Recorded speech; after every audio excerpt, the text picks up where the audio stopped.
Bueno, muy buenas tardes a todos. Muchas gracias por conectarse y acompañarnos aquí en esta sesión de Conversemos en Libertad.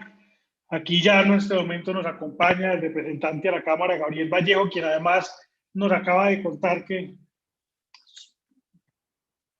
su hijo acaba de nacer, entonces lo felicitamos por eso, nos compartimos la alegría tan grande que debe estar sintiendo.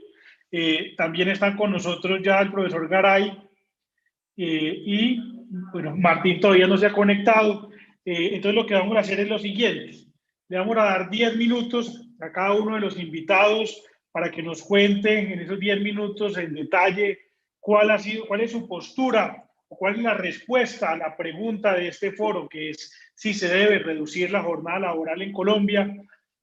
Luego de escuchar a los tres, vamos con Juan David y María José, que también nos acompañan aquí, van a hacer unas preguntas también frente a la postura de cada uno de ellos, y luego la idea es abrir también el micrófono para que cada uno de ustedes converse. En chat está habilitado para responder, para que vayan poniendo sus preguntas. Adicionalmente también pueden ir levantando la mano, haciendo sus intervenciones. Aquí acabo de ver también que sorpresivamente se acaba de conectar y nos alegra mucho tenerlo aquí, el profesor Luis Guillermo Vélez. Entonces también le daremos a él un tiempo para que él también nos exponga su postura sobre la pregunta de reducir la jornada laboral, y luego escucharlo a cada uno de ustedes, también la postura de cada uno de ustedes y también las preguntas.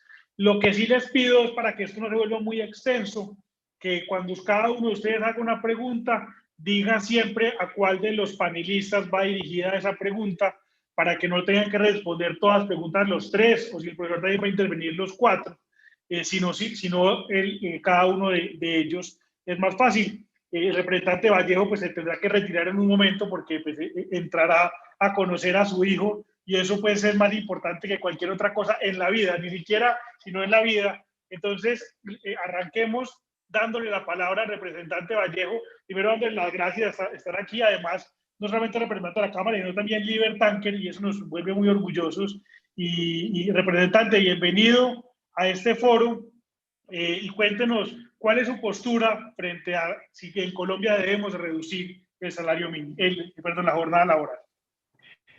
Bueno, Camilo, mil gracias a vos, un saludo para todos, para todo Libertad, para quienes nos acompañan. Y primero que todo, pues quiero hacer un reconocimiento, les quiero hacer un reconocimiento al equipo de Libertad, a María José, a vos, a todo el equipo académico.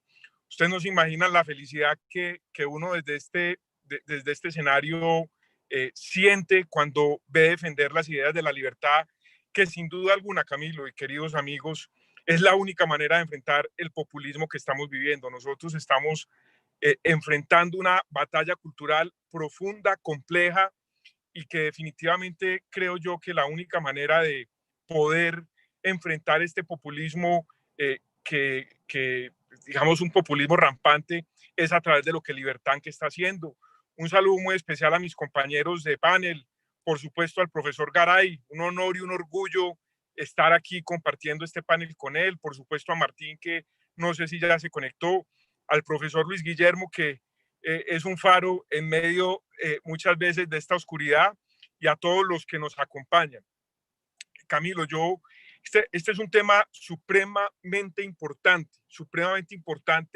y le agradezco a Libertad que asuma una postura coherente, una postura que pues finalmente en el espacio y en el debate de la democracia pues hay que darla con argumentación, y es parte de lo que yo creo que estamos haciendo, y por supuesto es parte del objetivo de este conversatorio.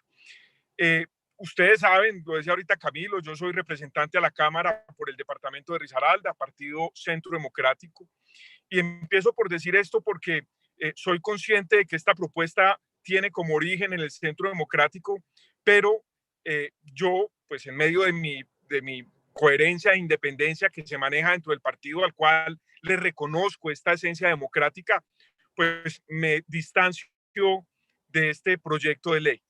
Yo básicamente todos tengo 5 argumentos por los cuales me sigo apartando, y por supuesto, pues pretendo esgrimir ante la opinión pública y ante los diferentes escenarios de la reducción de la jornada laboral. El primero de ellos, y es en algo que una de las publicaciones que ha hecho Libertank en estos días, y es si realmente la reducción de la jornada laboral resuelve los problemas que hoy tiene este país. Este país tiene serios problemas de productividad, tiene serios problemas estructurales de desempleo y tiene serios problemas de informalidad. Entonces, la primera pregunta que yo me hago es si este proyecto de ley en particular, al margen de su justificación, al margen...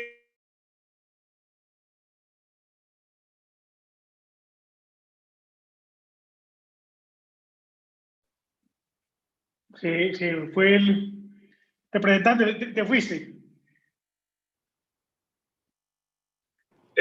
No sé si hasta dónde me escucharon, Camilo. ¿Me estaban escuchando bien?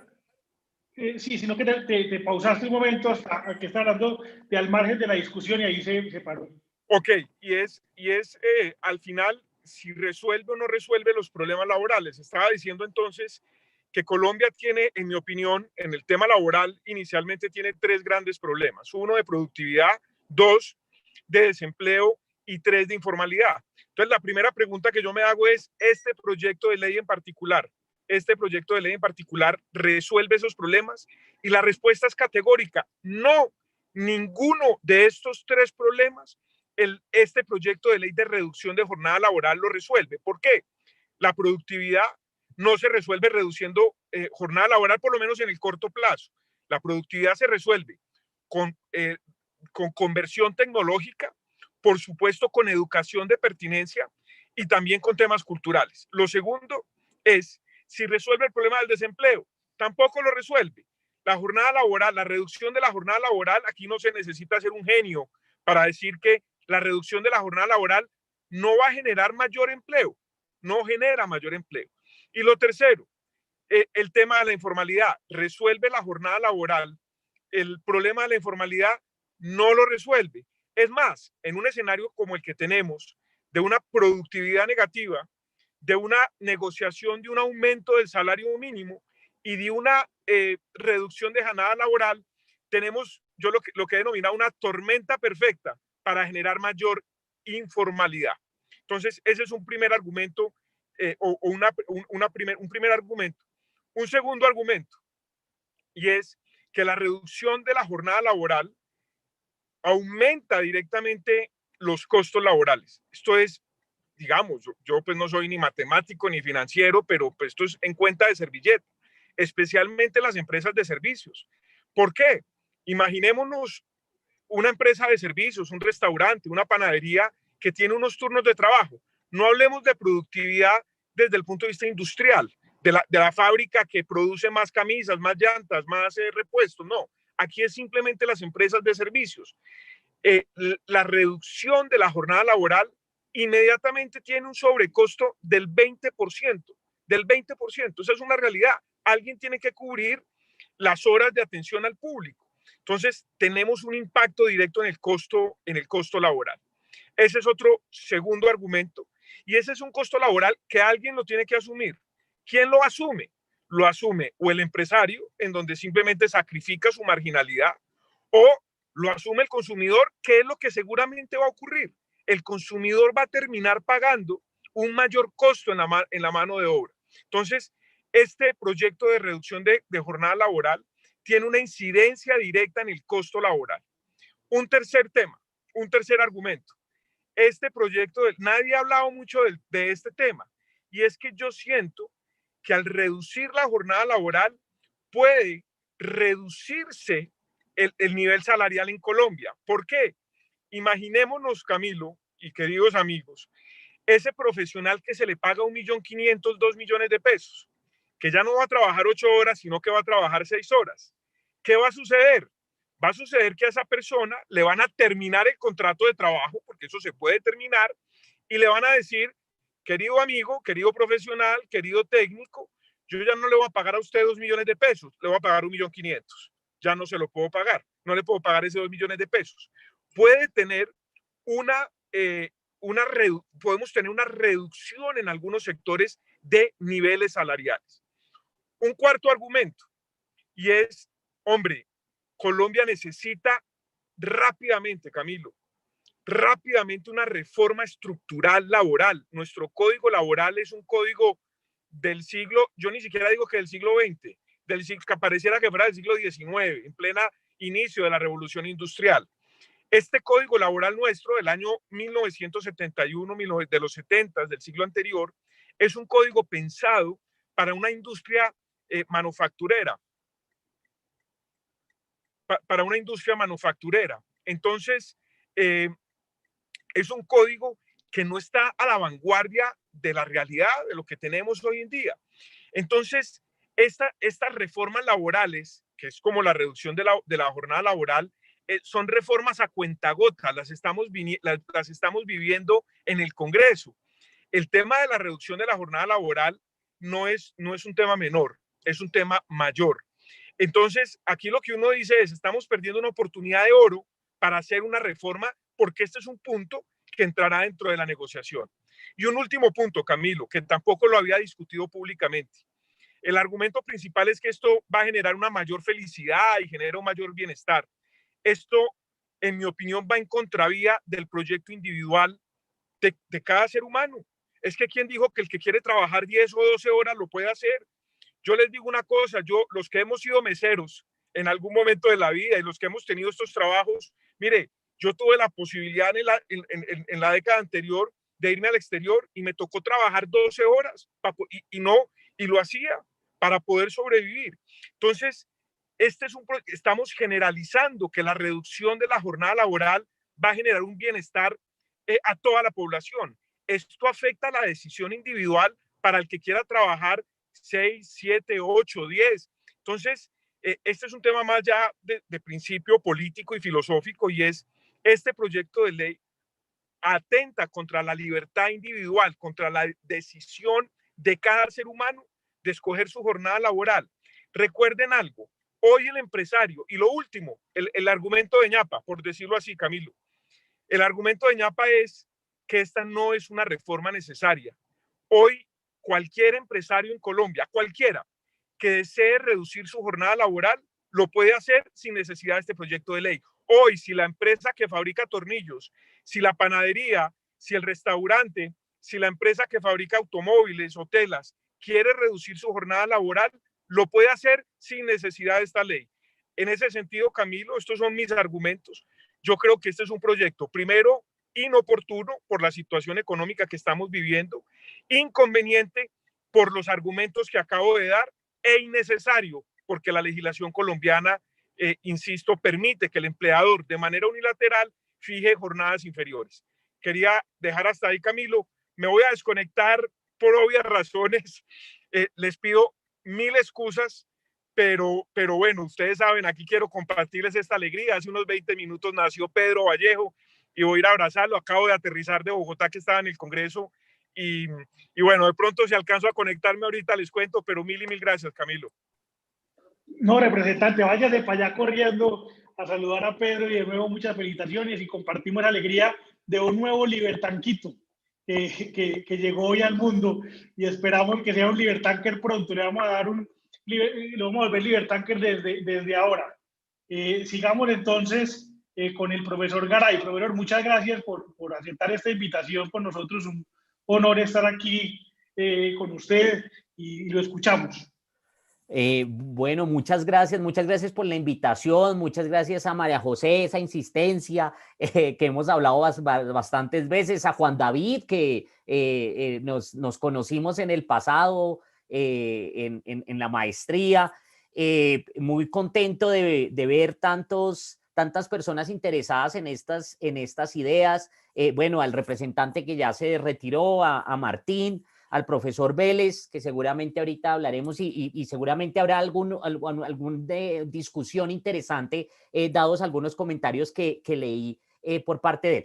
Bueno, yo creo que si le pusiera un título a esta intervención, a esta muy corta intervención, sería la de derribando mitos o cuestionando ideas, ¿no? Lo que he hecho es unas reflexiones sobre algunos de los elementos que se han discutido a propósito de la propuesta de reducción de la jornada laboral.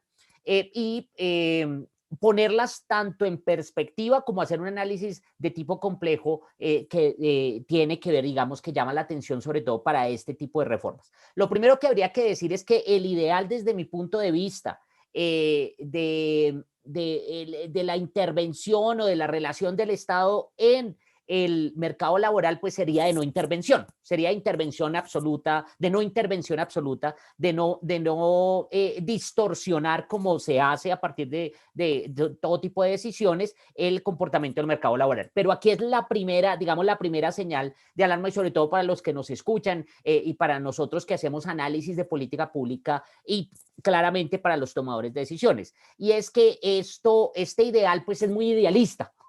Sí, digamos, es claramente si existe un mercado en el mundo en el que todo el mundo justifica la intervención, es el del mercado laboral. Y eso tiene detrás muchas construcciones que también podríamos derribar y podríamos cuestionar, pero que parte de la noción de la existencia o de la supuesta existencia de una relación de debilidad entre las dos partes en una relación laboral, ¿no? Y esto es muy difícil enfrentarlo, entre otras porque en muchos casos sí se presenta. Entonces, para cualquier análisis que tenemos que podemos dar, tenemos que pensar en el que la discusión la tenemos que plantear a partir de segundos mejores, de second best. Sí, no del ideal de cuál sería la medida que podríamos esperar. Entonces, ese second best se podría analizar es a partir de un criterio de análisis que sería el que responda a la pregunta de, bueno, la medida que se tome, porque dado que justificamos por muchas razones, pero justificamos ahorita es impensable decir, no, que el Estado se retire del todo de intervención en el mercado laboral, eso no, es impensable. ¿Sí? Dado que eso es así, la pregunta que tendríamos que responder es, bueno, ¿cuál de las medidas propuestas es la que evita o la que más evita efectos indeseados? Y los efectos indeseados se configuran a partir de esas distorsiones que se presentan en el mercado. Y esos efectos indeseados tienen, digamos, dos formas de medición o dos elementos que tendríamos que tener claro para el caso del mercado laboral. El primero es el de mejorar las condiciones laborales. Y aquí esto es un elemento muy importante que también se tiende a olvidarse cuando uno hace análisis del mercado laboral, cuando uno en mis clases, yo dicto unas clases del mundo del trabajo y globalización a abogados laboralistas, y lo primero que les digo en los primeros 5 minutos, y me dicen que sí, y después toda la clase me pelean porque no se acuerdan de lo que les dije en los primeros 5 minutos, y es que las condiciones laborales son diferentes a las regulaciones laborales. ¿Sí? Entonces, cuando uno lo dice, suena muy bien, pero cuando ya estamos en la práctica, ya eso se olvida o tiende a olvidarse. Entonces, lo primero que hay que mirar es las condiciones laborales, las condiciones del trabajador, ¿no? Eso es lo primero, que no se afecten necesariamente en gran medida las condiciones del trabajo. Y lo segundo es que sea un mercado laboral, entre comillas, inclusivo, pues para usar un término de moda, ¿no? Que sea incluyente. Es decir, que genere, que permita que absorba esa oferta laboral, es decir, esa mano de obra disponible en gran medida. Y ahí entonces uno tendría que, seguramente Martín ahorita profundizará porque pues él es economista y seguramente nos va a hablar más de esto, pero ya lo mencionó el representante. Aquí entonces claramente todas las medidas regulatorias del mercado laboral que intervienen en el mercado laboral, que menores efectos indeseados tienen en esos dos ámbitos que acabo de mencionar, son aquellas que están o que dependen de la productividad del trabajo en un país, ¿sí? De las dinámicas de esa productividad. Entonces, las condiciones están basadas en esa productividad. Y ahí está el tema, por ejemplo, de los salarios, ¿cierto? Es que uno no puede aspirar que es que el salario sea independiente de las dinámicas de la productividad. Uno no puede aspirar que existan condiciones de seguridad en el trabajo que sean independientes de ¿no? Sino que en realidad hay una dependencia de de la relación entre las distorsiones de mercado y la productividad laboral. Y ahí esto va a ser bien importante para otro elemento que voy a mencionar posteriormente. Entonces, En el mundo del trabajo, en el mundo del mercado laboral, históricamente se han desarrollado casi que dos tipos o dos grupos grandes de intervenciones dependiendo de los países, ¿no? Que eso tiene que ver mucho, sobre todo con la tradición jurídica de los países. Por un lado están las intervenciones que tienen que ver con seguridad social y otra que tienen que ver con incremento de los costos laborales. Y pues claramente esta intervención lo que afecta son los costos laborales.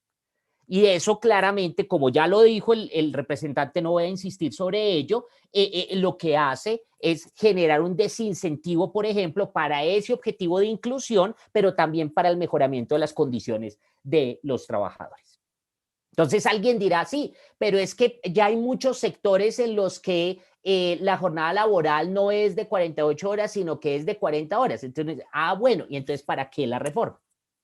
Porque es que si existen algunos sectores en los que persista una jornada laboral de 48 horas, habría que preguntarse por qué. Y seguramente si uno hace el análisis de esos sectores o de esas empresas, entonces se encontraría que la respuesta tiene que ver con productividad y ahí tendría que hacerse ese cálculo de cuáles son el número de personas, ¿cierto? O de personas que hoy están empleadas o que no han conseguido trabajo que vamos a sacrificar por una muy buena intención que suena muy bien además y que como mencionaba el representante incluso tiene algunas promesas de valor que van más allá incluso disfrute, ¿no? Con la familia, de relación laboral, etcétera, ¿no? Pero a eso, y eso creo que lo mencionó muy por encimita el representante, a eso súmele otra cosa y es que nosotros tendemos a hacer el análisis a partir de las reformas aisladas, pero no hacemos un análisis del entramado institucional, es decir, de las reglas del juego existentes. Y eso es supremamente importante, porque ahorita no solamente estamos hablando de reducción de la jornada laboral, sino estamos hablando de incremento del salario mínimo, estamos hablando de temas tributarios, todo esto va a afectar el entorno de la empresa y la toma de decisiones empresariales en el futuro próximo, y eso claramente va a tener, no sabemos ni siquiera porque muchas veces los efectos no son aditivos, pueden ser multiplicativos o de otro tipo que van a resultar afectando y es posible asfixiando no solamente algunos sectores, sino también la capacidad de emprendimiento en el país. Otro elemento que es bien importante y que lo había mencionado antes, y es el tema de la relación, porque uno dice esto y entonces uno comienza, entonces le dicen, claro, es que usted lo que defiende es que haya explotación laboral, porque entonces usted lo que quiere es que sigan trabajando 48 horas, y entonces vuelve y juega. Entonces lo que decía antes, ojo, porque condiciones no es igual a regulaciones, ¿sí? Se tiende a olvidar. Entonces, y las condiciones ya lo habíamos dicho, hay algunos sectores, algunas empresas en las que hoy puede haber personas que trabajan menos de 40 horas a la semana.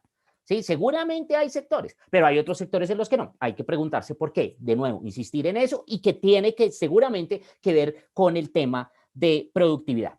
Pero entonces le dicen, pero es que países como Estados Unidos tienen una jornada de 40 horas y Francia tiene una jornada de 35 horas y tal, y comienzan a mencionar. Y entonces uno dice, no, pero ¿cómo va a comparar? Y le dicen, bueno, y América Latina, Ecuador tiene una jornada de no sé cuánto, Argentina, que yo no sé, pero hay gente que cree que es un ejemplo, tiene tantas horas y tal. Y entonces ahí hay un elemento que es supremamente importante de analizar en estos casos, y es que una cosa es o son los efectos esperados teóricos de este tipo de distorsiones en el mercado y otras son los efectos empíricos. Y si el caso, si por decir algo, en Ecuador una reforma, una reducción de la jornada laboral resultó siendo una maravilla, algo que dudo, pero asumamos que es así, resultó siendo una maravilla, hay que mirar por qué. Y seguramente vamos a encontrar que es porque estaba sustentado en mejoras en productividad. Entonces eso no necesariamente va a generar el mismo efecto en Colombia y ahí hay una debilidad entonces en la forma como se hace el debate. Y otro elemento adicional es el del determinismo que se cree existe en este tipo de instituciones o en este tipo de cambios regulatorios que son cambios institucionales, ¿no? Que es el contraargumento que le generan a uno. Entonces uno dice, no, pero es que ¿cómo van a reducir la jornada laboral? O ¿cómo van a aumentar el salario? O ¿por qué no hacemos una reforma que simplifique los costos laborales? Y entonces la medición que hacen es, pero es que no aumentó el empleo. Entonces eso no sirvió de nada. La reducción de los costos laborales, dicen, eso no sirve de nada porque es que no aumenta el empleo. Bueno, porque es que las instituciones no generan automáticamente los resultados. Las reglas del juego no generan automáticamente los resultados. Lo que generan las reglas del juego es un contexto en el cual los individuos toman decisiones y esas decisiones que tomen los individuos son las que generan los resultados. Y entonces, ahí está toda la labor y la importancia de la labor empresarial, en la que son los empresarios los que van a decidir en últimas si hay procesos, por ejemplo, de reinversión o si necesitan ampliar la planta, lo que sea, que va a llevar en últimas al incremento del desempleo. Pero lo que no se puede pensar es que porque haya un cambio regulatorio favorable o que se esperaba que fuera favorable a la creación de empleo y que no genere o incremente el empleo disponible, quiere decir que es un fracaso de la regla de juego. No es así, ¿sí? Porque la otra sería creer entonces que asfixiando a las empresas, ¿no? Y entonces, pues por esa vía, y si vamos a ser más felices, ahí digamos, muy válido el punto del representante, pero si nos vamos y vamos a asumir que sí, todos somos más felices trabajando menos, pues entonces sería mejor aprobar una jornada laboral de 35 o si vamos a hacer más que los franceses, entonces de 30 o 28 horas semanales y pues eso entonces ya vamos a asumir que por eso ya automáticamente entonces vamos a tener un mejor mercado laboral, una mejor calidad de vida, etcétera, y pues realmente no es así. Entonces yo dejaría ahí para la discusión. Muchas gracias, de nuevo muchas gracias por la invitación. Perfecto, profesor, muchas gracias, además supremamente interesante. Ahorita además muchas preguntas ahí, seguramente Juan David va a tener ahí muchas y los que están aquí también del público, aquí estamos viendo ya algunas manos levantadas. Démosle la palabra entonces a Martín Jaramillo para que cerremos con la intervención del profesor Luis Guillermo, que de pronto tiene una visión diferente del asunto. Martín, adelante, bienvenido. Dame un segundo que creo que no te he activado el... Ahora sí, Martín, adelante, bienvenido. Muchas gracias por esta invitación, siempre aceptando las invitaciones de Libertad.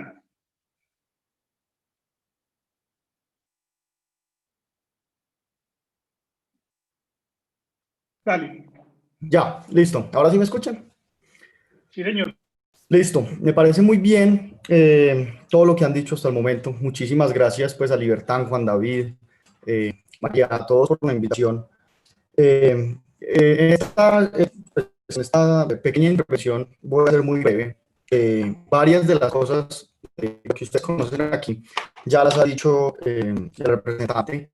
Yo creo que acierta. Es relativamente coherente las ideas, expuso por lo menos las ideas de libertad, ¿cierto? Que yo creo que la mayoría de los que estamos aquí la conocemos.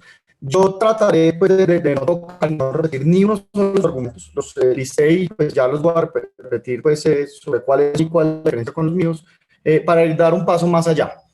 El paso más allá es hacia dónde, hacia la parte económica. Varios de los que están acá pues han visto como colegas míos supretados, voy a mencionar con nombre propio algunos de ellos, han tenido ideas y uno dice, venga, ¿cómo es posible que desde la economía pues, se sabe súper bien exactamente qué pasa con una pendiente oferta, con una pendiente demanda, están proponiendo aumentar los costos salariales? Yo creo que ellos tienen un argumento que no es para descartar, pero que no se sostiene cuando uno lo analiza con mayor detalle, y eso es lo que trataré de hacer acá. Javier dio elementos adicionales. Lo único que le añadiría, porque todo estoy de acuerdo con todo, con casi todo, le añadiría hay evidencia bastante sólida. Ese no es uno, son 5 o 6 papers, Marcel Lava, de Daniel Wills. Hay varios papers que muestran que la reforma que hizo Santos en el 2012 de bajar los costos salariales tuvo un impacto muy importante, tal vez no en el desempleo, pero sí la informalidad, que eso pues en términos de ingresos son el 10% de la fuerza laboral a lo largo de unos años que mejora su nivel de vida. Entonces, el argumento filosófico, para listar solamente las 5, digamos que los 5 argumentos principales del representante, él dice, y acierta, es una afirmación, digo yo, incontrovertible. No existe paper que pueda debatir o refutar que esta es una medida que aumenta los costos de las empresas. Inevitablemente. Si lo redujera y aumentara las ganancias, pues las empresas todas ya lo harían, o tendríamos que asumir pues que los empresarios no solamente de Colombia, sino del mundo son colectivamente irracionales, y ese pues no es una buena defensa. También acierta en que esto atenta con la libertad individual. Si yo quiero que alguien me emplee por X cantidad de horas, ¿por qué va a ser eso prohibido? Si yo soy una persona joven que se está pagando su universidad o que le está, pues una persona que no tenía muchos recursos, pero decidió trabajar mucho más para pagarle la universidad a sus 2 hijos, ¿por qué debería ser eso ilegal? Prohibirme esa opción me mejora, eso es un argumento perfectamente filosófico. También es cierto, por principio. Reduce ingresos de los trabajadores, esto dirán algunos economistas, eso es una pregunta empírica, pero pues la defendería, que también es muy cierta cuando uno acepta la premisa, que no es una premisa ni de derecha ni libertaria, esto lo dice Paul Krugman, lo dice Stiglitz, lo dice Piketty. Obviamente, pues cualquiera del espectro hasta la derecha, pasando hasta Thomas Sowell, diría, está completamente de acuerdo en que pues a uno le pagan más o menos la productividad. Puede que un poquito más, puede que un poquito menos, pero no en el largo plazo. Al final de cuentas, un país es su productividad marginal, pues agregada ante toda la economía. Entonces, efectivamente, esta medida le reduce los ingresos a los trabajadores. Tiene razón, y pues no lo voy a mencionar más, que no es estructural. Esto pues no va a solucionar ningún problema, y lo que voy a argumentar es que los agrava. Y no solamente que los agrava, sino que nos desvía de una discusión real en la cual nosotros podemos, de manera natural, con mecanismos de mercado, tener buenas reformas y buenas iniciativas que, entre otras, reduzcan la jornada laboral, pero que de resultados deseados y no pues, resultados indeseados, como argumentar. Y la quinta, perfectamente filosófica, es que, hombre, las empresas no necesitan, no sé qué, ya pueden, es hora que pueden reducir su jornada laboral. Pues dos noticias, y bien lo decía el representante, uno, ya lo están haciendo, muchas empresas en Colombia ya no trabajan los sábados, y otro tanto no trabajan los viernes por la tarde. La mayoría, diría yo, mucho más de la mitad de mis amigos ya no trabajan los viernes por la tarde. Entonces muchas empresas ya lo están haciendo. Al parecer hacia allá va el mercado sin necesidad de una norma. Eso pues excluye que hay unas empresas que no lo pueden hacer y que imponérselos, digamos, de manera estatal tendría efectos adversos. Ahora, voy a los argumentos técnicos. Son 5. Trataré de demorarme 1 minuto en cada uno. El primer argumento que hacen los académicos es costo-beneficio. Este argumento, por ejemplo, lo hace Alejandro Gaviria en un podcast, creo que La Silla Vacía, y él dice, venga, yo sé, porque pues él, digamos que populista no es como, digamos, algunos políticos, entonces él dice, yo sé que reducir por ley las horas reduce los ingresos, pero eso es un debate, dice él, que debemos dar como sociedad. Tal vez un poquito menos de ingreso por mucho mayor tiempo libre es útil. Es lo que está haciendo, es un análisis costo-beneficio. Sacrificamos algo de ingreso, pero tenemos mayor bienestar. Eso pues aplicará para algunos no. Para quienes aplica, pues pueden negociarlo privadamente, pero pues la idea es que no se le aplique o que no se le obligue a los que no prefieren, digamos, que eso. Eso es en el mismo argumento, pasando de 48 a 45, en el mismo argumento, por ejemplo, las cajas de compensación, sí reduce los ingresos reales de las personas, aumenta los costos no salariales, no sé qué, pero argumenta, por ejemplo, el mismo Alejandro, que hay que mantenerlas. Yo no creo, pues, por principio, que eso pues deba estar atado al salario, y pues ese es otro argumento, pero lo que estoy diciendo es, puede beneficiar a algunas personas, pero pues definitivamente no a todas, y en el punto 5 les voy a decir a quién sí y a quién no. El segundo, que es un argumento, diría yo, plausible en el sentido de que es posible, que es potencialmente viable, y es que las personas delegan al Estado la posibilidad de negociar por ellos. Entonces, un ejemplo claro, que yo creo que es súper fácil, es el Estado debería, por ejemplo, negociar con Google o imponerle regulaciones a Google, porque eso casi que no es negociación, diciéndole qué puede poner en los términos y condiciones, por ejemplo, en materia de datos. ¿Es eso deseable o no? Digamos que podría serlo, es un argumento por lo menos plausible, podría ser. Ahora, debería el Estado, eso es un argumento, listo, ok, puede servir en algunas ocasiones. ¿Funciona de verdad en este momento para negociar a nombre de la cantidad de horas? Diría yo que no. Una informalidad en este momento del 63%, la gente dice que es el 50%, pero es el 50% en las ciudades, es el 63% en la zona rural, por encima del, en todo el país es 63%, por encima del 70% en la zona rural. La mitad de las personas ganan menos de un salario mínimo, es decir, no están contratadas formalmente, y lo hacen porque no tienen ingresos suficientes. ¿En nombre de quién están negociando? Y lo que estoy argumentando aquí, y todo se reúne en el punto 5, que es la conclusión, y es que sí, puede estar negociando en este momento el Estado, pero está negociando en nombre de una élite, si se quiere, formal, sindicalizada a veces, o que tiene más votos, que es una clase media alta, chapineruna, dirán algunos, de manera no sé, cómica en Twitter. El tercero, no me voy a dedicar mucho en esto, es, dicen los académicos, muchísimos, la mitad de los economistas en el debate con el salario mínimo, y es que el mercado laboral no es un mercado en competencia perfecta, tienen razón, sino un mercado monopsónico, es decir, el empleador tiene mucho poder, el empleado tiene poquito. Eso puede ser cierto, es más, seguramente es cierto en Colombia, en parte porque las regulaciones hacen muy difícil la empresa para pequeños empresarios y para que nazcan nuevas empresas. Pero supongamos que es eso es cierto. Entonces eso implica que el modelo tradicional de que el salario mínimo causa desempleo o de que estas regulaciones causan desempleo no aplica. Eso es cierto. Ahora, en el modelo que ellos proponen, que lo digo, es cierto, tampoco aplica. De nuevo, cuando uno está hablando de subir sueldos o subirle condiciones a la minoría colombiana, al 40 y tanto o al 30 y tanto que tienen un empleo formal, pues uno está excluyendo y haciéndole más difícil al resto, digamos, que acceder a los beneficios de una empresa formal. Y no es que pasen de ser formal a ser informal con el mismo sueldo, es que no se crean las empresas que le pueden pagar mejores salarios, es que no tienen los productos y servicios que esas empresas podrían ofrecerles si se les permitiera existir. Proveedores. Yo, como si soy otra empresa que paga mucho, pues ya no puedo pagar tanto porque los proveedores no existen. Me toca traerlos de afuera o pagarlos con precios inflados. Es decir, esto afecta a toda la economía. La economía es una cadena y no se puede analizar de manera aislada. Así a veces los estudios de evaluación de impacto en economía pretendan hacerlo. Es una limitación, pues no propongo descartar los estudios, pero pues uno no puede perder que la economía es algo interconectado, que es algo que yo creo que varios de los colegas míos omiten o olvidan por algún momento. El cuarto es casi filosófico, pero en este momento que estamos migrando hacia la economía colaborativa, hacia los contratos parciales, en este momento donde nada más tenemos dos formas de contratar: prestación de servicios, que la gente no está muy conforme con esa, y el mercado laboral, digamos, formal, que es un contrato laboral hiperregulado, no genera los empleos suficientes. ¿Dónde quedan los deseos de toda esa gente de tener un empleo diferente? Los programadores ya no, ese formato no les interesa mucho, les toca hacer una cosa por prestación de servicio que nada tiene que ver con la realidad. Estamos migrando hacia una economía diferente. ¿Esto nos acerca o por lo menos nos estanca en ese? No, nos lleva, digamos que de nuevo, hacia la relación vía regulación, digamos que en cada minucia del contrato laboral, como si estuviéramos literalmente en el 1800 o el 1900. Aquí ya resumo todo, que esta es la quinta, y es a quien beneficia, y con esto yo creo que se caen la mayoría de los argumentos soportados muy seguramente en evidencia sólida empírica, y es a quien beneficia. Entonces, algunos dicen, de nuevo, varios, digamos que economistas, muchos colegas míos de los Andes, dicen, venga, eso le mejora la oportunidad a algunos porque en ese poder de negociación con poco poder de parte del trabajador, le mejoran las condiciones, sí, a los formales.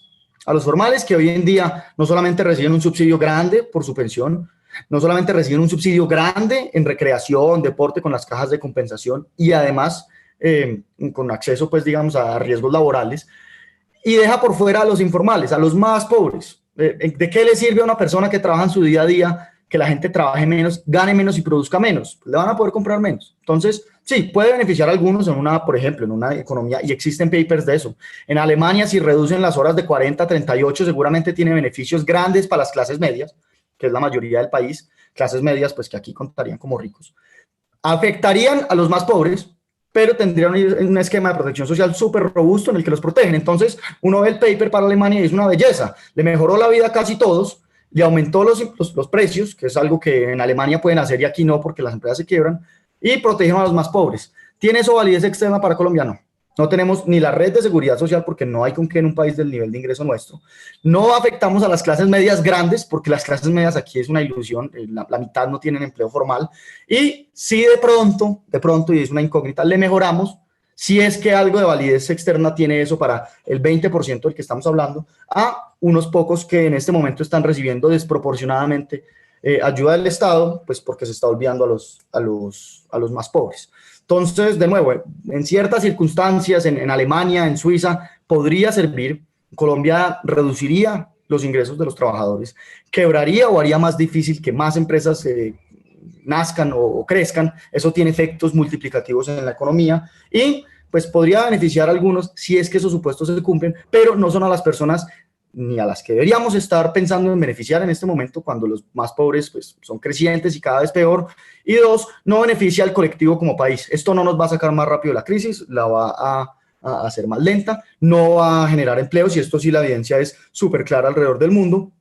Y lo que sí nos puede hacer es desviar, digamos, de una discusión real que se debe hacer de manera estructural en un mercado laboral que nunca ha cambiado tanto como hoy, con este choque de reasignación en COVID, y pues nos va a retrasar todavía más en esa discusión que tenemos que dar, que es cómo son los empleos del siglo XXI, cómo se aumenta la productividad y cómo nos vamos a hacer que la ley se adapte a lo que quiere la gente en el siglo XXI.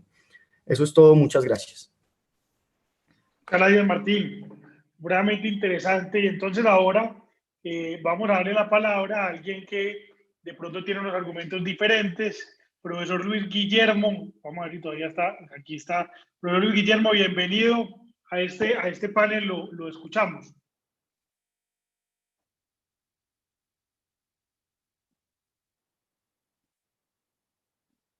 Profe.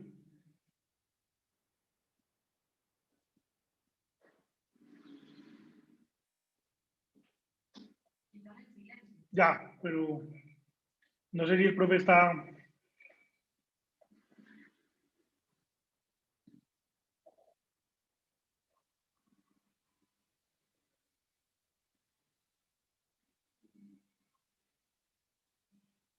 Profe, ahí pudo conectarse.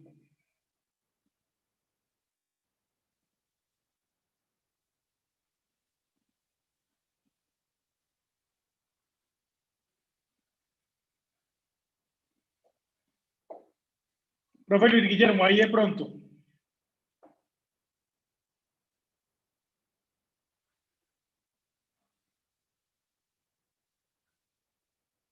Responda. Aló. Ahora sí, ahora sí. No sé. Ahora Ahora la sí, estamos oyendo, profe, adelante. No, pero no entiendo. Yo estaba como en una conversación por acá. Pues acabé de oír a Martín el final y estaba como atento aquí a otra cosa. Ah, bueno, no, simplemente que como estabas por aquí queríamos escuchar tu posición frente al tema de reducir la jornada laboral, entendiendo además que la posición tuya es diferente a la de Martín, a la del profesor Garay y del representante Vallejo. Entonces, no sé si en 5 minuticos nos puedes contar tu posición. Bueno, no, pues está bien, lo hago con gusto. Hombre, ve, a mí pues el tema me gustó que apareciera porque fue divertido. Y entonces hice un repasito del tema y de todas esas cosas muy ilustrativo. Mi posición, el autor que repasé mirando esto que más me interesó fue Mill. Me gustó mucho la posición de Mill.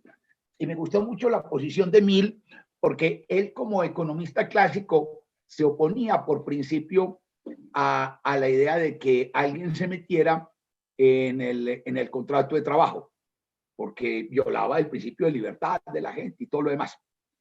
Pero entonces resulta que va a decir que acepta la intervención porque y desarrolla un argumento que es muy sorprendente para la época.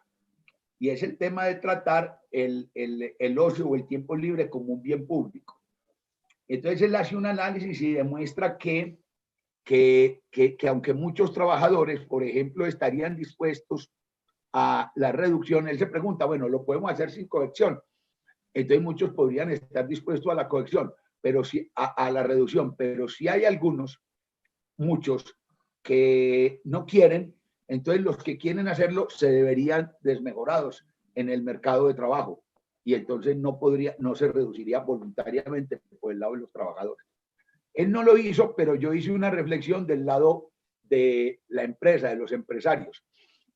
El tema del tiempo de la jornada es importante en las fábricas, en la vaina fabril, en los otros sectores donde se pueden trabajar en distintos momentos y no hay que tener la gente junta, ni todos vinculados a un proceso productivo, el asunto no es tan relevante.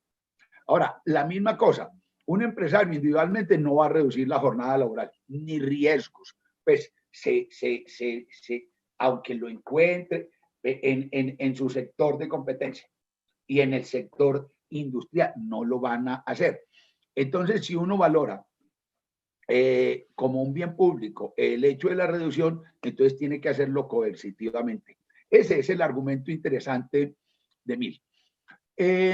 más práctico, no. Evidentemente, yo sé que si a uno le bajan 42, de 48 a 40, pues se le aumentan un 20% los costos. Yo tengo 5 trabajadores. ¿Qué voy a hacer? Pues voy a tomar una decisión, voy a echar uno. Me quedo con 4. Y los 4 que me quedan tendrán que hacer ese trabajo. Y el otro, a lo mejor consigue un taxi, hace cosas. Y se van a desatar procesos. Es decir, uno no debe quedarse, con todo respeto, en el efecto inmediato de la elevación de costos. Uno debe imaginar y tratar de entender los procesos que se desencadenan. Quedarse en la cosa inmediata de que se me aumentan los costos es una vaina completamente estática. Esa era la visión. Yo hice el repaso de esa literatura de William Nassau Sr., el discípulo de Ricardo. Muy mal discípulo, pero entonces él veía el lado de un empresario en equilibrio parcial y decía, esto va a acabar la industria inglesa y cosas de esas. Y la industria inglesa no se acabó. La jornada laboral se ha venido reduciendo en el mundo, en todas partes, y las empresas se van adaptando. Entonces aquí estamos desde 1931 con esa jornada, que puede ser difícil para alguna empresa, sí, pero se desencadenan procesos de sustitución de trabajo por capital, que es que eso es bueno. Eso es bueno, eso es bueno. Eso es bueno. La idea no es tener empleo, pues, usando montones de gente para hacer cosas que pueden hacer las máquinas o las cosas tecnológicas. Hay procesos de sustitución, procesos de inversión y cosas de esas. Todo eso se desencadena. Ahora, lo otro, yo creo que hay, pues, algunos sectores, pienso que fundamentalmente la manufactura, que tienen esas jornadas ligadas y todo esto. Pero hay sectores en que qué jornada ni qué pan caliente. Se fue Gabriel, y Gabriel es cafetero, y él sabe cómo son las cosas en los tiempos de recolección de café, ¿cierto? Las jornadas son 12 horas, ¿sí? 10 o 12 horas. ¿Por qué? Porque hay que coger el café y hay que cogerlo en un tiempo porque si no se madura y tal y se pierde. Entonces hay que cosecharlo. En algunas regiones pagan por salario, ¿sí? Lo que es malo. 20 pesos, 20.000 pesos al día, tal, en fin, y le dan un almuerzo. En otras partes, en el suroeste, se paga por la chuspita, pues por la cantidad recolectada, y hay gente que es muy buena para recolectar esa cosa. Entonces ahí jornada laboral, salario mínimo y todas esas cosas quedan desvirtuados, pero la gente que está legislando y haciendo vainas en Bogotá parece no enterarse de lo que pasa en ese país. Yo creo que la cosa obviamente es incómoda para los empresarios, tiene que ser incómoda. Para mí va a ser incómodo, ya dije, voy a echar a uno y los otros 4 tienen que haber de trabajo. Y ese uno, pues, comprará un taxi, montará un negocio. Uno no tiene que estar pensando tanto. El empleo es importante, pero el objeto de la cosa no es el empleo, el objeto es la producción, para que la gente trabajando menos sea más eficiente y tenga más disfrute y todas las demás cosas. Esto va a incomodar, por supuesto, a los empresarios y por eso debe hacerse, a mi modo de ver, pues de una manera gradual. De una manera gradual. Podemos aprobarla el año entrante y decir, hombre, que entre dentro de 2 años y que la gradualidad se extienda a lo largo de 4 o 5. El que no se pueda acomodar a eso, pues no se puede acomodar a nadie, a nada. Cuando se hizo la apertura económica, yo recuerdo gente muy querida de empresas que yo quiero mucho, ¿cierto? La gente de Noel, esa empresa de 60 años, una empresa anciana, no habían exportado una sola galleta. 60 años. No, es que nos estamos preparando, exportando excedenticos. La Nacional de Chocolate, eso no era nada. Ahora, vino la apertura y provocó la gran transformación del sector productivo antioqueño, que se convirtió, que de unas empresas que tenían unas fabriquitas locales, que hay todavía la gente, que Rosellón, no, esas fabriquitas eran cositas. Cualquier secretaria de los grupos empresariales gana hoy que el obrero mejor pagado de esa época. Entonces, la apertura transformó la actividad productiva de Antioquia. Entonces surgió Nutresa. Nutresa tiene plantas, instalaciones en 78 lugares del mundo entero. Eso es una maravilla, ¿sí? Si uno hubiera dejado al doctor Rico ahí con el mercadito protegido, yo creo que todavía estaríamos con los dos productos de los que vivió toda la vida, el chocolate Corona y la chocolatina Jet. Hombre, así son las cosas. Y en el otro lado, el banco, aquí había un banquito y paupérrimo, ¿sí? Se llamaba el BIC, el banquito más chiquito del país. Eso se transformó y se volvió Bancolombia y se fue por todo el mundo. Eso fue consecuencia de la apertura, de la exposición a la competencia que forzó a esta industria a esto. Entonces, esos cambios generan procesos que en muchas oportunidades los empresarios tienen que adaptarse y producen cosas buenas. Resumen, entonces, hombre, que se haga eso de una manera grave. Porque hay otra cosa, y lo voy a decir, en este medio, no podemos ponerle una talanquera a eso. No podemos ponerle una talanquera a eso, ni que eso se convierta pues en el punto 103 o 114 del paro. ¡Ah, el paro! Si no reducen la jornada laboral. Salgamos de una vez de esa cosa, incluso para el bien político en el país. Lo hacemos gradualmente, resolvemos este asunto y volteamos esta página. Y obviamente habrá muchos empresarios que no aguanten, pobrecitos. Y habrá otros que sustituyan la actividad de los que no lo logran hacer. Ese es mi parecer. Jorge, muchas gracias. Siempre, además, un privilegio escucharlo y muchas gracias, además, por conectarse y compartir con ustedes, porque era importante también tener aquí una visión diferente a la de los otros panelistas. Le voy a dar la palabra entonces a María José. Yo quería hablar con mis amigos, hombre, que quería escuchar a mis amigos. A mí no me gusta estar de acuerdo con los amigos, hombre. Pero eso es bueno, porque ahí vemos también que dentro de todos los que defendemos estas ideas tan bonitas del liberalismo, hay mucho espacio para el debate. Le quiero dar la palabra a María José y a Juan David para que ellos hagan un par de preguntas y luego escuchemos entonces las preguntas que cada uno de ustedes tiene. Entonces, Juanda y Majo. Muchas gracias, Camilo, y a todos por sus excelentes exposiciones.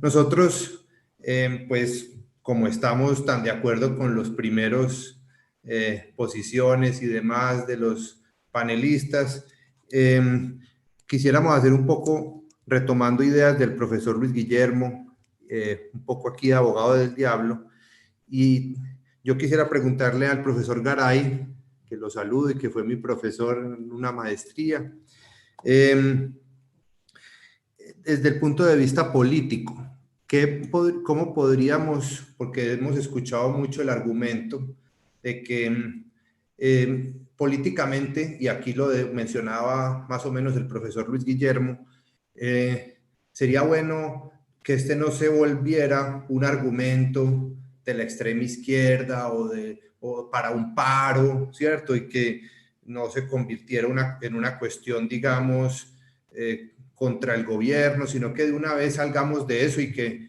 les quitemos esas banderas y que, digamos, de alguna manera se ceda en esta parte para que la izquierda no tome tanta fuerza, sobre todo de cara a las elecciones del 2022.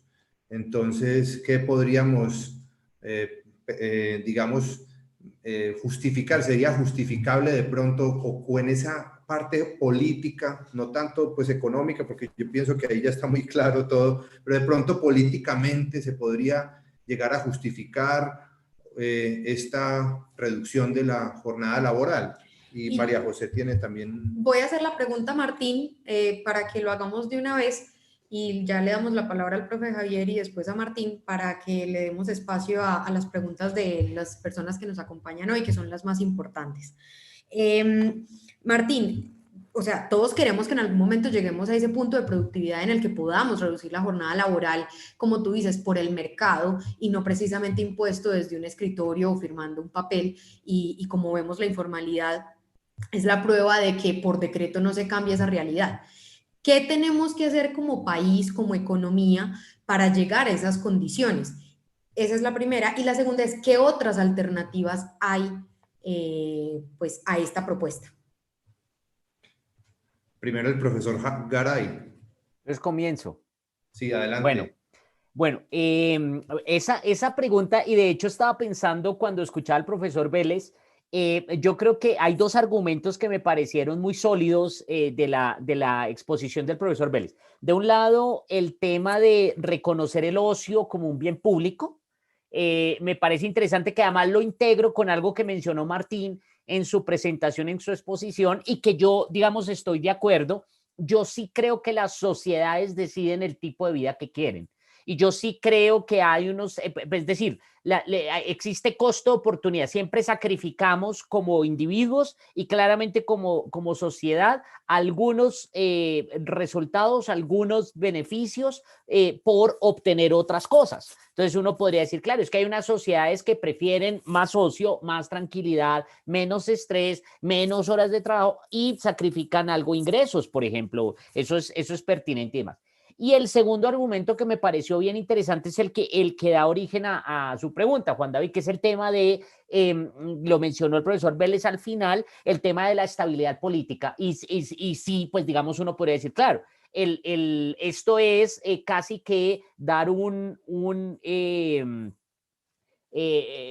zanahoria para que se disminuya, digamos, esa animosidad, esa molestia de muchos diferentes grupos sociales en contra tanto del gobierno y que eso puede, digamos, resguardar de cierta manera las amenazas que tenemos que son serias, grandes y ciertas de cara a 2022. La pregunta es si, primero, esta es la reforma que realmente puede tener eso, ¿sí? Es decir, si esta es la zanahoria, y lo segundo es si esta zanahoria va a ser suficiente para esos grupos. Y ahí yo lo dudo en los dos casos. Sí, es decir, porque es que el tema de la reducción de la jornada laboral, y entonces van a, no, pero es que eso no es lo que queríamos realmente. ¿Sí? Fíjense que de hecho hay algunos sindicatos hoy que están diciendo, no, pero eso, jornada laboral, eso no es lo que queremos. Sí, imagínense, ellos están diciendo, no, es que no nos gusta la reducción de la jornada laboral, lo que queremos es realmente el salario mínimo de 2 millones. Entonces van a decir, bueno, entonces démosle los 2 millones.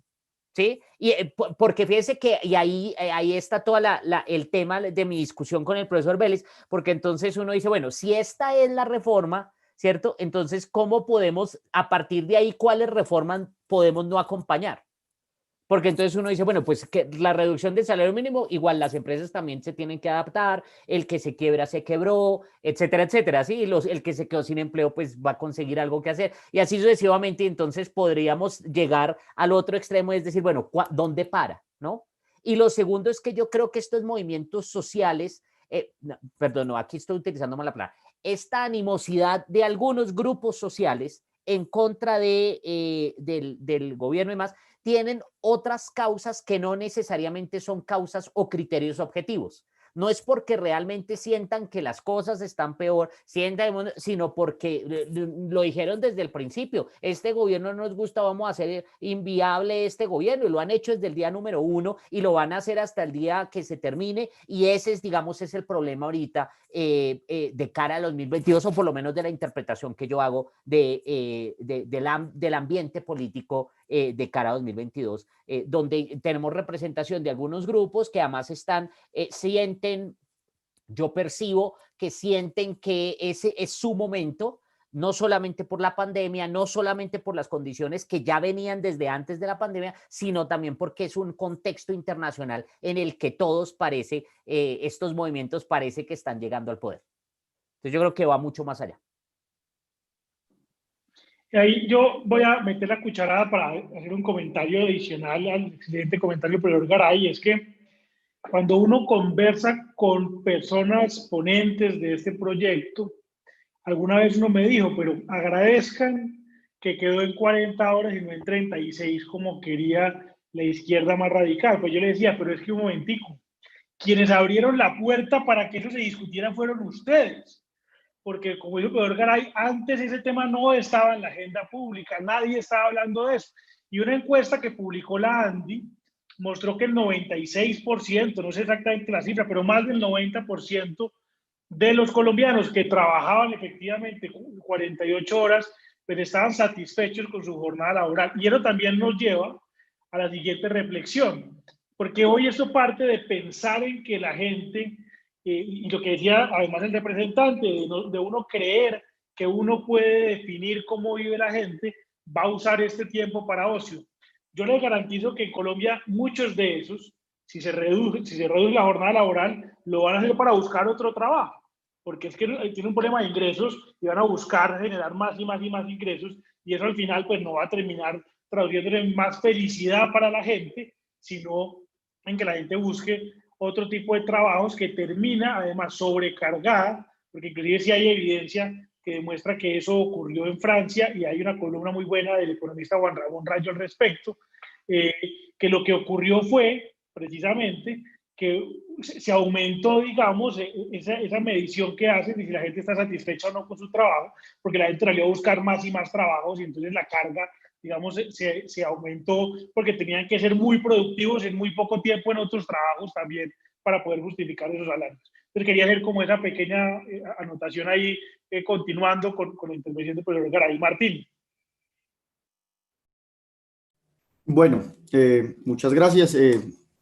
Hay cosas muy interesantes, hay dos cosas que son súper interesantes.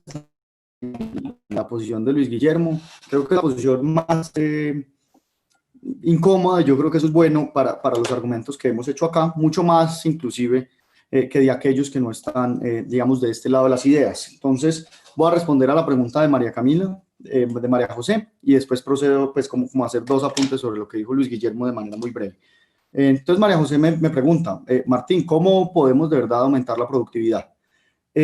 Lo primero, digamos que eso hay investigaciones súper amplias. En Colombia tenemos una gran investigadora que toca esos temas, decana hoy de una facultad en Colombia, que es sobre la misallocation, se llama en inglés, sobre la mala asignación de recursos. El capital va a las empresas que no son, la plata de recursos públicos va a las empresas que no son, los empleados terminan en las empresas que no son. Llegan a menos de su potencial. Eso es, por ejemplo, hay muchos sesgos en el código tributario. Por ejemplo, el código tributario privilegia a unas empresas de un sector sobre otras, sin, digamos, que justificación aparente. Los aranceles privilegian a unas empresas sobre otras, en gran parte por el lobby que han hecho diferentes agremiaciones.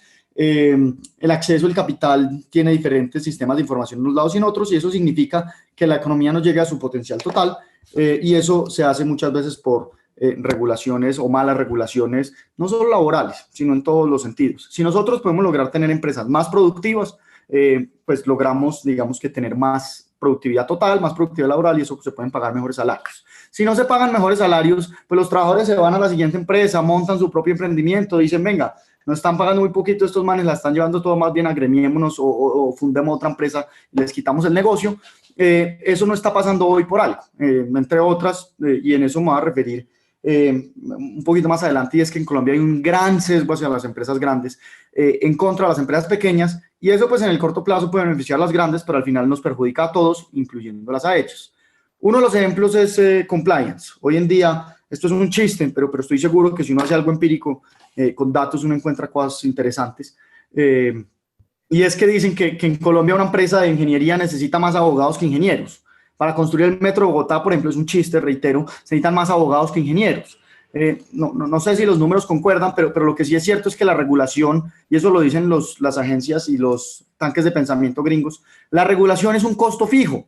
Los bancos tienen una tropa, o sea, tienen 2, 3, 4 pisos de gente que se dedica simplemente a responderle cosas al gobierno con regulaciones que no tienen sentido, asegurándose que una ley que se pasó por allá en el 1960 se cumpla. Hoy en día, la última con, por ejemplo, David Barguil, que hay que ofrecer 3 servicios gratis. ¿Qué carajos un banco pequeño sabe si está regalando los 3 servicios y cuáles son los servicios que cumplen con una ley que está en 50.000 millones de páginas que hay en la Gaceta del Congreso? Eso es difícil, es un costo fijo. Y la contratación es, de nuevo, ¿quién puede contratar por encima del costo marginal para que el gran negocio pues siga siendo viable? Pues una gran empresa. Una microempresa con 5 personas de salario mínimo que paga apenas la productividad, pues le suben los costos y cierra. Entonces hay un gran sesgo en Colombia hacia las empresas grandes, y pues nadie parece importarle las empresas pequeñas, y a los pocos que sí les parece importar salen con la mala idea de lo que hay es darle plata a las pocas empresas que hay improductivas y que no contratan lo suficiente y que no crecen lo suficiente. Entonces, digamos que respondiendo a la pregunta directa es, tenemos que tener una mejor asignación y eso es haciendo que todos nuestros sistemas, empezando por el tributario, sean más neutros, que la gente y el mercado y las empresas pues puedan asignar el talento, el capital, todas las cosas pues de la manera más eficiente posible. Esto suena abstracto, suena difícil, pues un amigo Nostradamus me diría que esto no es pa' muecos, pero hacia allá voy.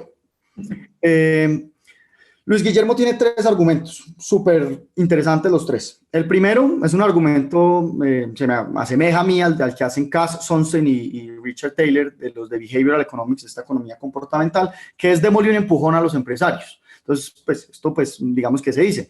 El costo, sí, hay un costo y eso lo reconoce Luis Guillermo, pero el beneficio si uno le hace empujón en el largo plazo de manera dinámica es potencialmente más grande. Yo creo que no, ya me voy a referir a eso. El segundo es un costo-beneficio, más o menos lo mismo. Sí, hay que reducir un poco, pero eso pues trae dinamismo y aumenta la participación del capital y todo. En la reforma tributaria de Duque, pues se abarató el capital, después el salario mínimo aumentó, pues que tuvimos desempleo, un desempleo del 12, 13. Si lo mantenemos ahí, yo no creo que sea viable políticamente y ese es como el argumento en el que yo menos estoy de acuerdo. Esto políticamente no es bueno ni para el gobierno, ni para el partido de Álvaro Uribe, ni para nadie, creo yo, pues por lo menos para las ideas que tenemos. Hay un argumento que yo no mencioné y que ningún académico que esté en contra o a favor de esto pues lo ha mencionado y que sí lo menciona Luis Guillermo, y es un argumento que hace Robert Frank.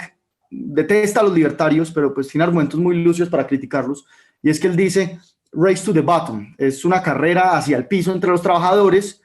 Por eso es que tiene que llegar el gobierno y decir, venga, no peleen tanto, no se negocien tanto, voy a fijar este piso mínimo. Y el argumento de él aplica para horas laborales, para seguridad en el trabajo, para salarios. Entonces uno dice, bueno, sí, si efectivamente los empleados están compitiendo más allá de su interés de que hacen los sueldos inviables, pues tal vez el Estado podría regular y entrar ahí, digamos que a mejorar. Esto se conecta con el que no pudo, pues ya perdió. Y ahí es donde yo creo que se pierde un poquito el punto. Porque lo mismo dicen exactamente el salario mínimo. Ah, no, pues la empresa que no pueda pagar 900 míseros pesos, pues que se quiebre, mejor. Y uno dice, bueno, pues ese no es una buena filosofía, pero hay algo que yo creo que vale la pena resaltar. Y es, ¿a quién afecta? Listo, a la empresa que se quebró, al empresario, dirán, pues porque esa es la caracterización. No, pues el empresario que tiene 20 empresas y se perdió una, pues que se pierda esa empresa. No estoy de acuerdo, pero hay algo más grave, y es quiénes se quedan por fuera. ¿Quiénes eran los empleados de esa empresa? La clase media enchufada, como me gusta decirle a mí, o los más vulnerables, los menos productivos, los que menos educación tuvieron, los que menos oportunidades tienen, los que no reclaman los subsidios de Familias en Acción porque tampoco saben cómo. Yo creo que sí, esa es la gente a la que más se afecta. Entonces, el que no pudo, no me importa tanto por el empresario, claro que sí me importa, pero no tanto, como por la gente a la que ya el empresario no la empleó, el Estado no le llegó y pues no tiene ningún otro mercado más allá que un rebusque, que es la cantidad de gente que empuja una carreta en Colombia. Entonces, ya por último, políticamente creo que, y pues con mucha humildad lo digo, el partido de gobierno no ha tenido éxito con estas conciliaciones. Yo me considero un conciliador en términos políticos, más que un purista. Un pragmático, me suelo referir a esa posición. Y yo digo, listo, si bajamos las horas de 48 a 40, eso no, pues, no tiene un impacto así que uno diga destrozó la economía, no creo eso. Y bueno, demos eso y avancemos más bien a otros lados, que eso lo va a permitir. Yo creo que no. El presidente Uribe ha propuesto una tercera prima, han propuesto subir el salario, han propuesto cualquier cantidad de cosas que uno dice, no hay nada más popular que eso. ¿La oposición se lo vale? No. O sea, no es que la oposición diga, uy, ya conciliamos, venga, tengamos otra discusión racional por otro lado. Yo creo que no, y eso yo creo que es culpa de la oposición y pues que no le hacen bien, ni a ellos mismos ni al país. Entonces yo creo que políticamente la evidencia o el dato curioso es que Angélica Lozano, para oponerse a ese proyecto, está haciendo argumentos libertarios. ¿Quién lo creería?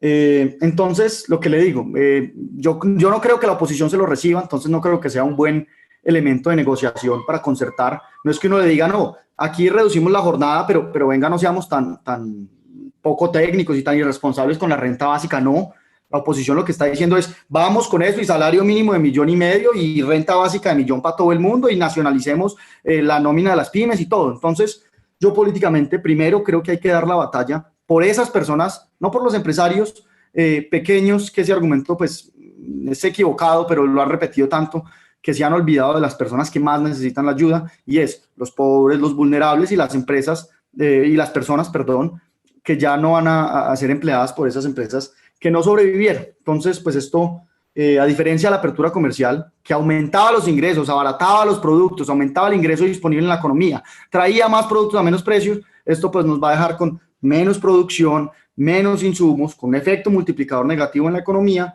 y pues menos salarios para todos. Entonces, yo creo que más bien nos enfocamos en lo primero, en aumentar los salarios de manera construida, como decía Hausman, que los salarios no se decretan sino se construyen, que con empujones, como lo diría Sonstein, en la economía, que yo siento, y en eso creo que me aparto un poco del profesor Luis Guillermo, yo no siento que en este momento apliquen. Muchas gracias, pues esos es como los apuntes que tenía. Muchas gracias, Martín. Y ahí una anotación rápida a lo que decías de lo del Centro Democrático del Partido del Gobierno, y es que yo no creo que la oposición claramente no se lo reconoce ni se lo va a reconocer, entre otras cosas, porque la labor de la oposición es precisamente esa, oponerse. ¿Para qué? Para poder alcanzar el poder. Por ende, no puede hacerle concesiones al partido de gobierno nunca, por cuanto eso le impide llegar al poder en algún momento, especialmente en un debate tan polarizado como el actual en Colombia. Pero adicionalmente yo creo que la opinión pública tampoco, es donde se equivoca. Primero, porque no era un problema que le preocupara a la gente. Entonces no están solucionando un problema que a la gente en realidad le preocupara, como muestran las encuestas que mencioné ahorita. Pero adicionalmente, porque, y eso sí lo he vivido por experiencia propia, la gente cuando le hablan de este tema, esto es un tema, como dirían los trabamos, que no es para muecos. Es decir, cuando la gente le habla de este tema, la gente se imagina inmediatamente que lo van a poner a trabajar menos, ergo a ganar menos plata. Siempre, inmediatamente es lo primero que piensan, y el partido pues, de gobierno no ha explicado muy bien eso, a pesar de que el presidente pues, Uribe lo repite muchas veces, pero no lo ha explicado bien. Entonces yo creo que tampoco le está sirviendo para el objetivo que podría ser sacar una propuesta de estas, que es la de conseguir unos votos en un año preelectoral, además porque eso va a ser además un debate en pleno año electoral, porque pues ya este año no se dio el tercer debate en la Comisión Séptima de la Cámara, va el año entrante sí o sí a partir de marzo, pleno año electoral, y eso también, digamos, no le sirvió para conseguir ese aplauso. Pero adicionalmente, lo que yo he oído, cuando he oído en medios, pues principalmente, que entrevistan a los líderes de los demás partidos políticos, tampoco veo que haya ambiente para aprobarlo, porque hasta la misma oposición lo está negando, pues increíblemente llevó a Angélica Lozano a sacar argumentos libertarios para irse en contra. Pero me gustaría que escucháramos rápidamente pues, al profesor Luis Guillermo, si quiere refutar algo de lo que han dicho acá.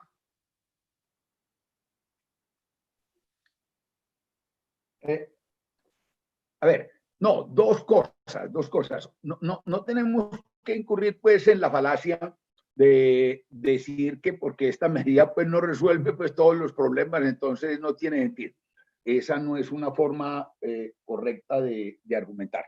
Tampoco es comparable este cambio a una reducción, a la variación del salario mínimo.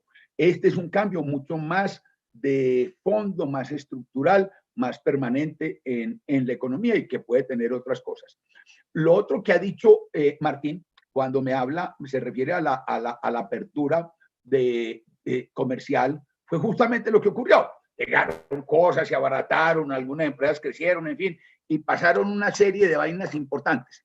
Pero lo que se discutía en el momento en que se estaba hablando de la apertura era que todo el mundo se iba a quebrar, porque iban a llegar todas las cosas y que nadie iba a poder hacer el cambio que supuso la apertura de la economía a esa competencia. Entonces, no, yo sí creo que eso es posible. Insisto en que el manejo de esto con una gradualidad resuelve de una vez muchos problemas y nos pone a mirar en otro sitio. No podemos aspirar, no estamos en el gobierno, ni tenemos la influencia pues, para diseñar la gran reforma del mercado laboral. Pues, tenemos que responder puntualmente con argumentos a los distintos aspectos. Entonces, es falaz desvirtuar mi planteamiento diciendo que entonces sería lo mismo que yo dijera pues que el salario mínimo puede ser cualquiera. No, no es así. Son dos medidas y dos decisiones de carácter totalmente diferente y que se pueden, no solo por sus consecuencias y su calado, sino por la forma en que se pueden manejar. Gracias, Camilo. Gracias, profe. Bueno, vamos a abrir entonces aquí un ratico para escuchar a los asistentes.